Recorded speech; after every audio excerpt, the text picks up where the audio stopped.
Well, step 1, step 2, and step 3 of our 9-step program to recovery for the Miami Dolphins this season are complete. Now it's time for step 4. And it's a big frickin' step. Let's get into this game.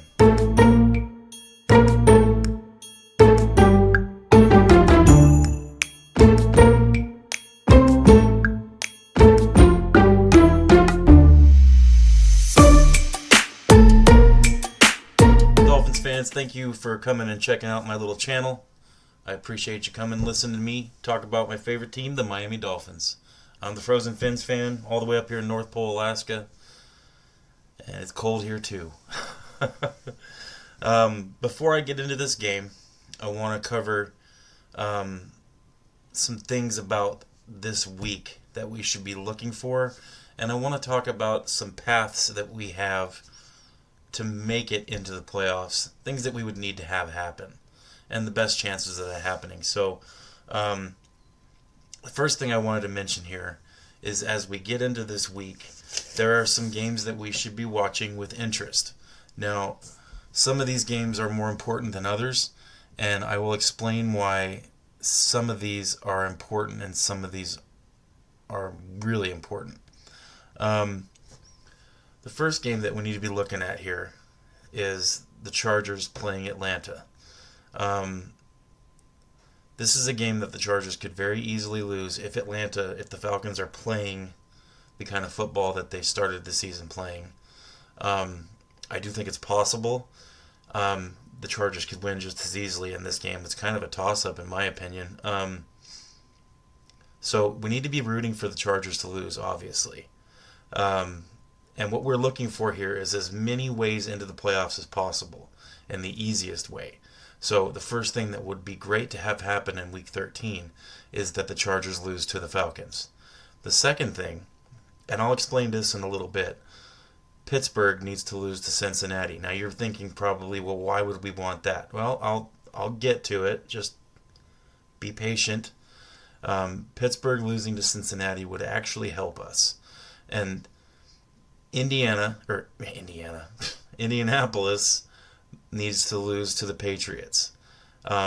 Yes, we're ahead of Indy already, but this would help just kind of create a little bit of separation there and give us a little bit of a break behind with the team that's directly behind us, breathing down our necks.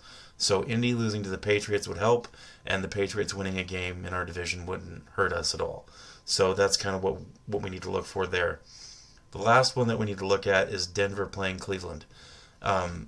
This Browns game is probably not going to happen, obviously, but we should root for Denver to lose to Cleveland. If the Browns win that game, that would be a huge help, especially considering the next week the Denver Broncos are on a bye, and this would help us out a little bit more. Having this game and then having them have a bye, which means they won't have another win next week. Now, obviously, the Chargers losing, the Pittsburgh Steelers losing, Indianapolis Colts losing, and Denver losing, those four things, it's not going to matter if we don't win our game. Step 4 in the 9-step program that I'm always talking about these last few weeks is step 4 is a very hard step. And this is the hardest game we have left on our schedule. And this is the one that we need to be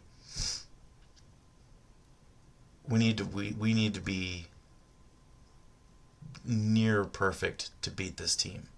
The Packers are a very good team. They have weaknesses, and we'll get into all that at the end of the game, but we need to play a really good game to beat them in Lambeau. And it's going to be cold. Not North Pole, Alaska cold, but it'll be cold. So we need to keep that in mind. Now I'm going to get into some things here, and I want to start off by looking at this playoff standings for the AFC. Our AFC playoff standings are this. Let me scooch over a little bit here so that I don't get blacked out by this. Here's the AFC playoff standings right now. Now you'll notice those top 4 teams. Pittsburgh is obviously one of the division leaders. Now, here is why I think that it's important for Pittsburgh to lose games. Baltimore, I mean, some people may disagree, but I feel like Baltimore is going to win that division, the NFC North, or AFC North, I'm sorry.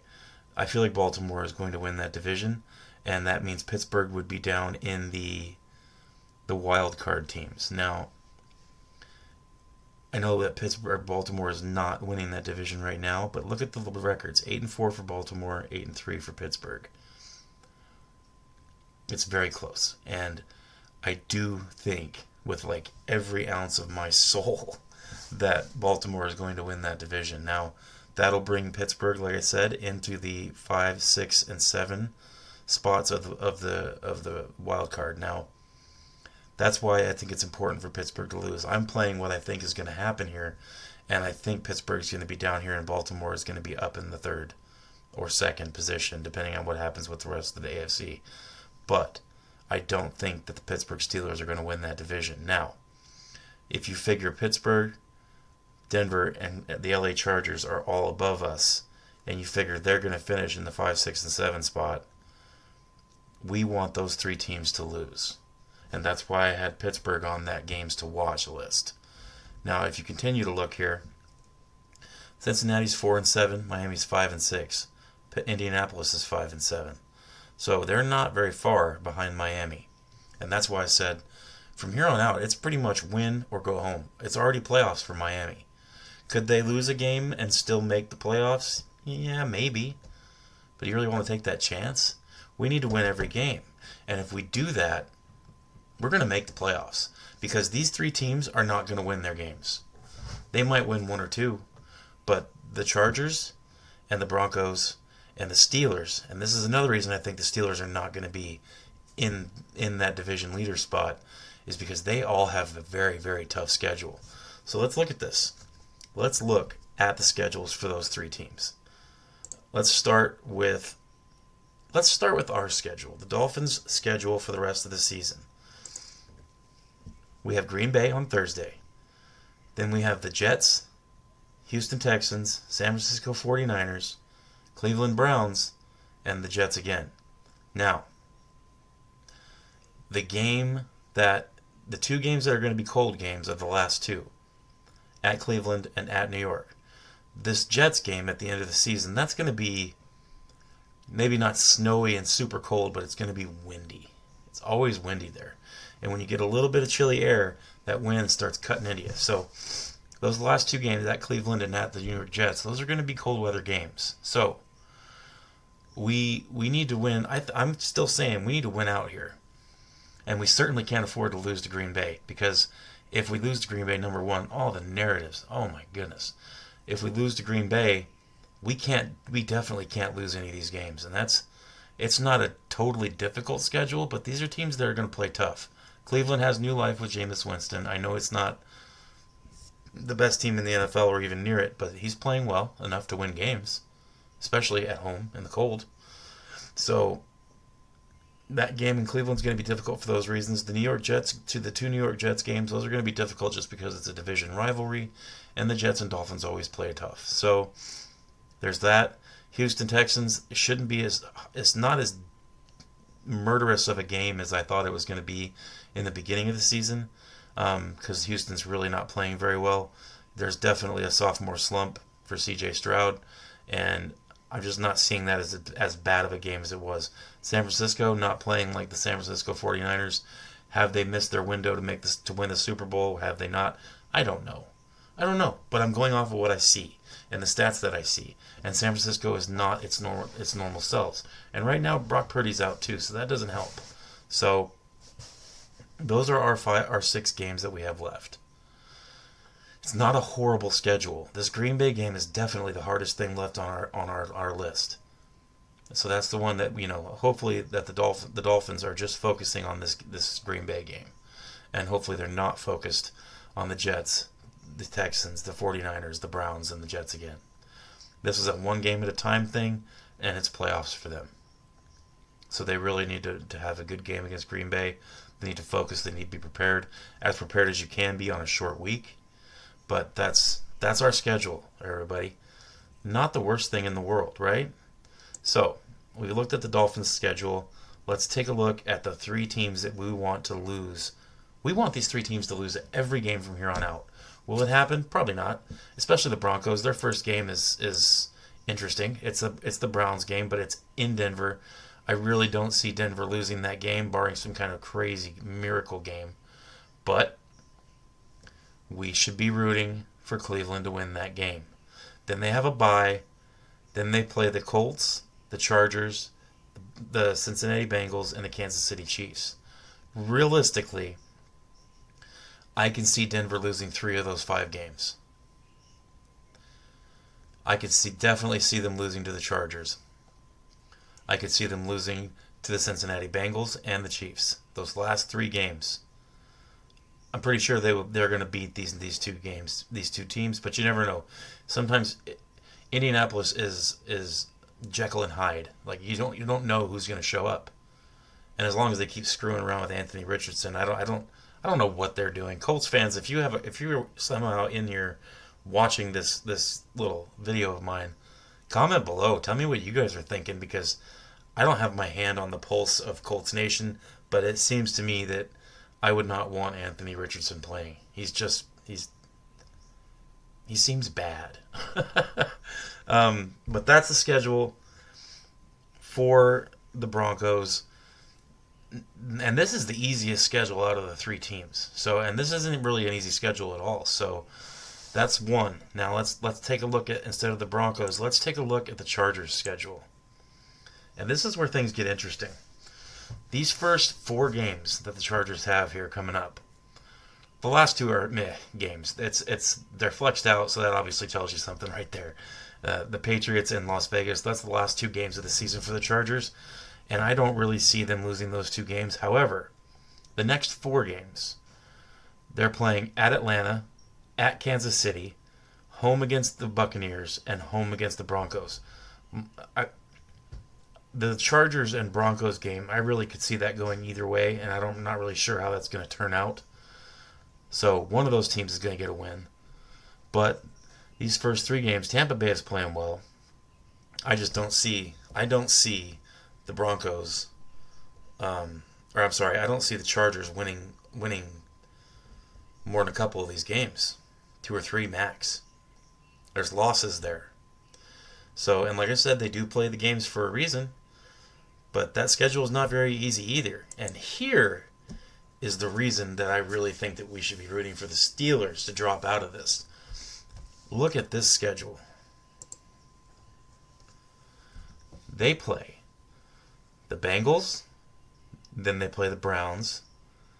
And I know this is one of those games where you're like, well, it's the Browns. This is the Browns and Steelers. This is divisional stuff. This game will be close. So we're looking at the Bengals, the Browns, the Eagles, the Ravens, the Chiefs, and then the Bengals again. Does that sound like an easy schedule to you? Or does that sound like probably one of the hardest schedules left for any team in the NFL? Because to me, that seems pretty freaking hard. Like so hard, in fact, that I would not be surprised if the Steelers lost 5 out of their last 6 games. Could they win more? Sure. They play the games for a reason, like I said. But we're looking at things that we want to have happen. These Steelers, they could have a rough end of their season. And especially considering they just lost to the Browns. Ooh, man, this is going to be a rough schedule. So, we should be rooting for this team to lose. Sorry, Steelers. But you guys got it rough, and we need to play the odds. So, the Broncos, the Chargers, and the Steelers. Those are the 3 teams that we really need to be rooting for whoever they play every week to win. We want those teams to lose. So, Dolphins fans, that's what you should be looking for there. And like I said, Chargers need to lose to Atlanta this week. Pittsburgh should lose to Cincinnati this week. Indy losing to the Patriots would give us a little cushion. And Denver losing to Cleveland would help as well. And that's where we're at. That's what we're looking for the rest of the season, or for the rest of this week, and the teams that we should be hoping for to drop down below us. And in a perfect world, if everything happens the way that I'm hoping that it happens and that I want it to happen, and if we take care of business, most importantly, first and foremost, if we take care of business, we could end up not just in the playoffs, but we could end up with the 5 seed. I know it sounds crazy, starting at 2-6 this season. But if these games end up the way I think they're going to end up, or even close, we could very well end up in the 5th seed if we win our games. That would amount to a 9-game winning streak for the Miami Dolphins to end the season. I know. It seems like a lot to hope for. And it is. So what I'm suggesting is we hope for, number one, first and foremost, on Thursday, Thanksgiving night.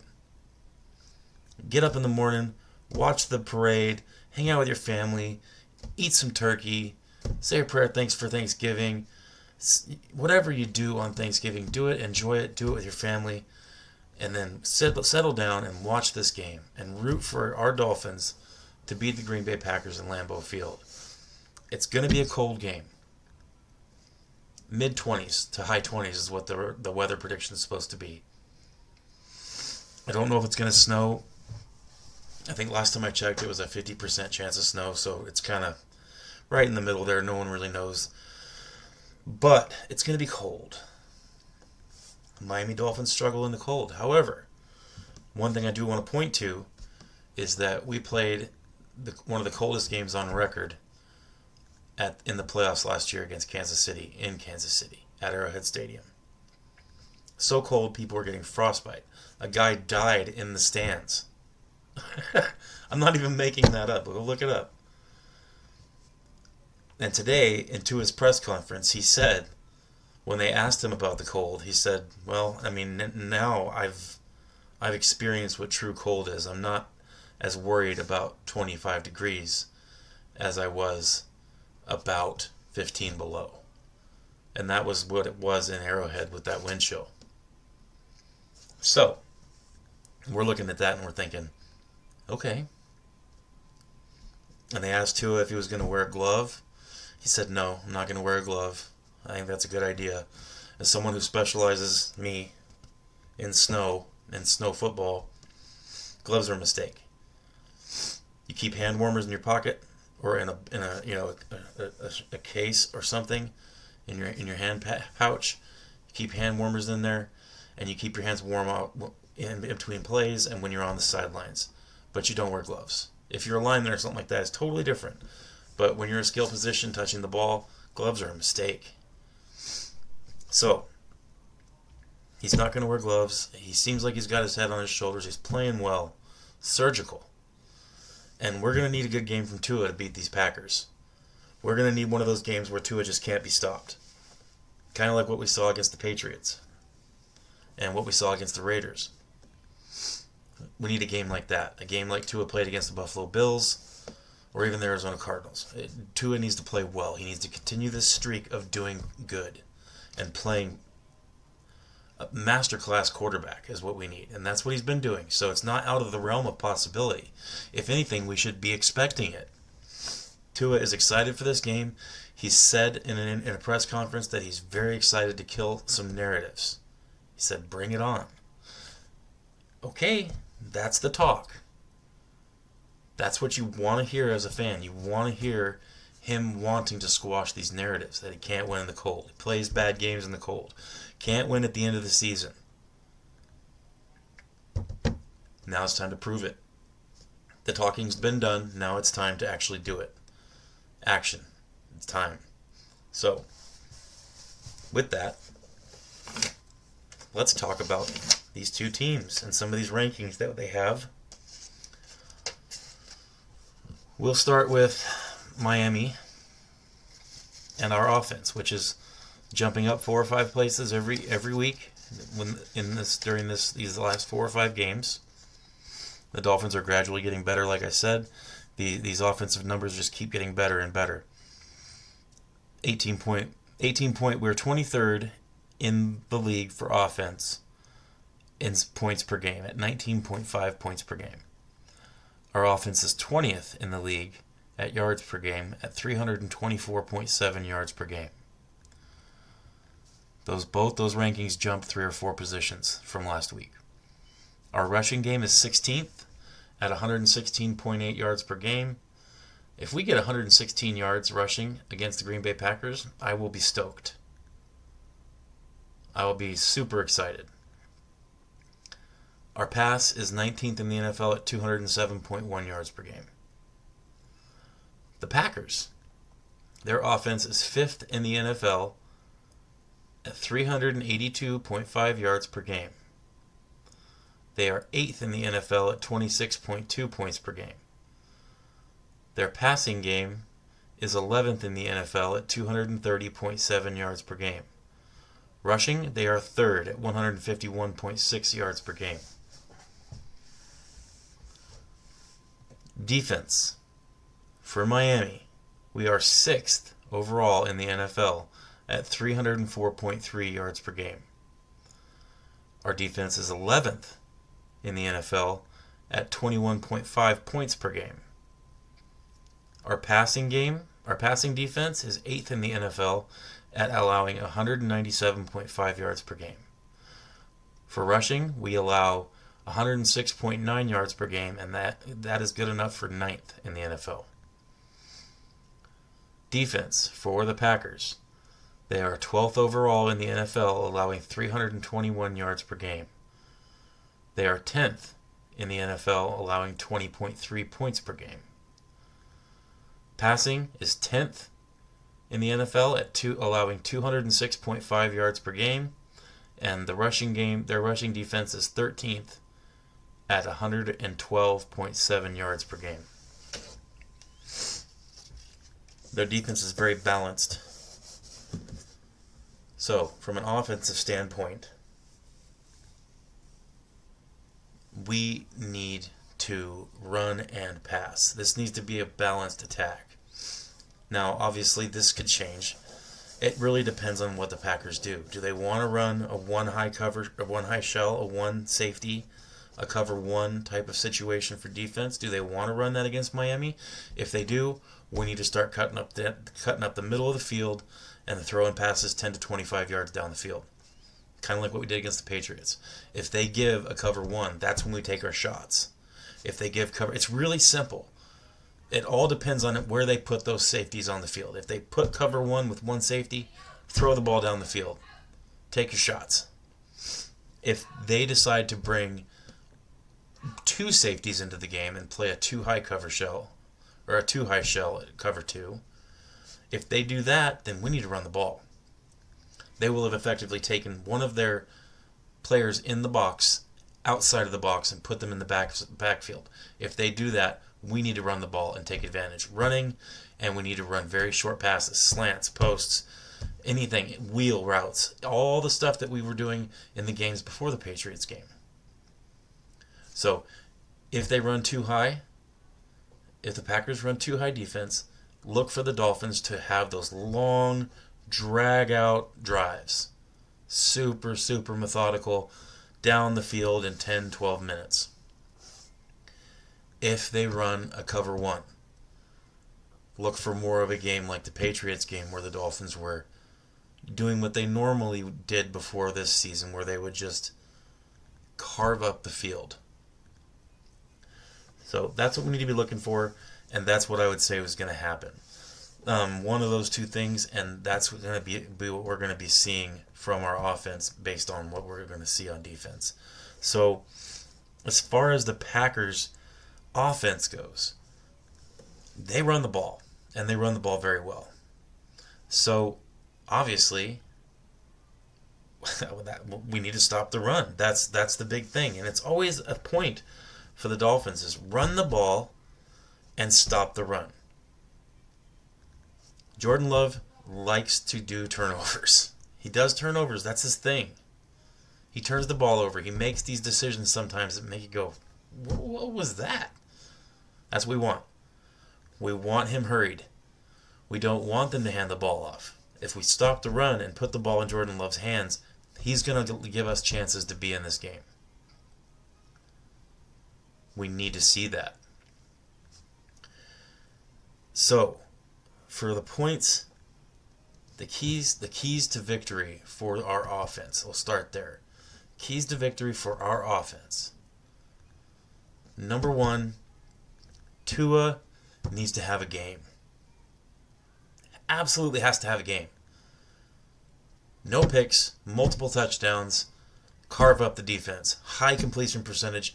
It needs to be another masterclass on playing quarterback.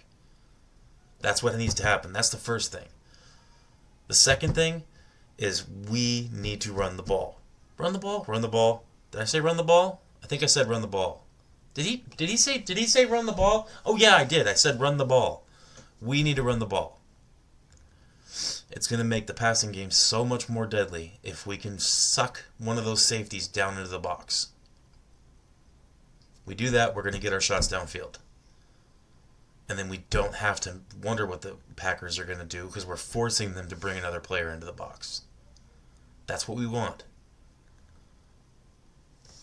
And the way that happens with that and with Tua being surgical on my first point, the 5 receiver set, that's what we need to open up. As soon as we see that safety come down into the box or them put an extra backer in there instead of a safety and they just run one safety, we need to run five receivers.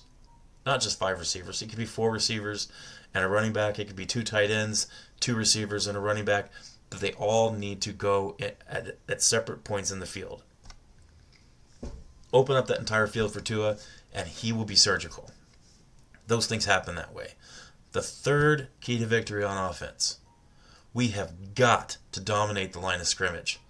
This is the game where our linemen need to dominate. No more missing plays here and there. There can't be that. It can't be that. Our linemen need to have themselves a game. They do that. Tua is surgical. This game will be a win. The Dolphins can win this game. So, what are the keys to victory on defense? Well, we said they love to run the ball. So not only is our defensive line going to have to play magic football, but our middle linebacker core, our linebacker core in general, is going to have themselves a game. Linebackers are going to have to fly around. So, busy linebackers, that's the first thing. Our linebackers need to be on point. Filling gaps, breaking on balls, gang tackling, they need to be there. And they cannot miss tackles in this game. We cannot miss tackles. That's the second point. The second key to victory is don't miss tackles. Gang tackles are great, but we can't miss on the first tackle, the initial contact. We need to hit. So no missed tackles. The third thing is the blitzes need to count. Chop Robinson has been getting to the quarterback. Finally. He had himself a game last week. This needs to be another game for him. Calais Campbell, Zach Sealer, Ogba, you guys need to be murderous. Get to the quarterback. You get to the quarterback, he's going to give the ball away. Because Jordan Love does that when he gets pressured and he has to make a decision fast. He's still a young quarterback. He doesn't have a ton of playing experience. That's how you're going to get him. And that's how we get the Green Bay Packers. This game will not be close, or will not be a blowout. I don't see that happening in this game. I see this game being very close. But I'm not going to pick it very close. I'm going to give you my prediction, and I know this might seem a little off kilter, but after looking at this game, I know the Packers defense is good. I know that their run game is incredible. But as far as passing goes, they aren't playing very many teams that have good passing defense. We have good passing defense. I see our cornerbacks I see our defensive backs rather having themselves a game. I hope they do. So, that's what we're looking at. And for this prediction, I'm going to tell you, right now, of course, I always pick the Dolphins to win. If I had to pick the entire season before it started, the Dolphins would be undefeated in my book. I would pick them to win every game. I always will. However, the points, the score, and the keys to victory, and the research that I do, well, I always pick the Dolphins to win. Sometimes I feel like they're not going to win. And this season I've had a lot of that. However, in this game I've got a really, really, really weird feeling. And it's weird because it's not common for me to have a genuine, we're going to win this game feeling. But we're going to win this game. 27-17 is my prediction for this game. Miami wins 27-17. We'll see how it goes. But I'll be cheering for them, and I hope you will be too. I know this was a longer video, but I wanted to cover some of the playoff interests and things like that also with the game preview. So that was the first part of the video. This was actually going to be 2 videos, but I had to put it into one. 27-17, Miami over Green Bay in Green Bay. Miami gets to eat some turkey on the field. Ladies and gentlemen, thank you for taking your time to come hang out with me and listen to me talk about the Dolphins. And I hope you guys all have a fantastic Thanksgiving. And I hope your hearts are full, your stomachs are full, and I hope you get to spend some time with your families. Please like and subscribe. I appreciate it. It always helps as I'm trying to grow this channel into something bigger. And let's go Dolphins. Dress warm. Fins up.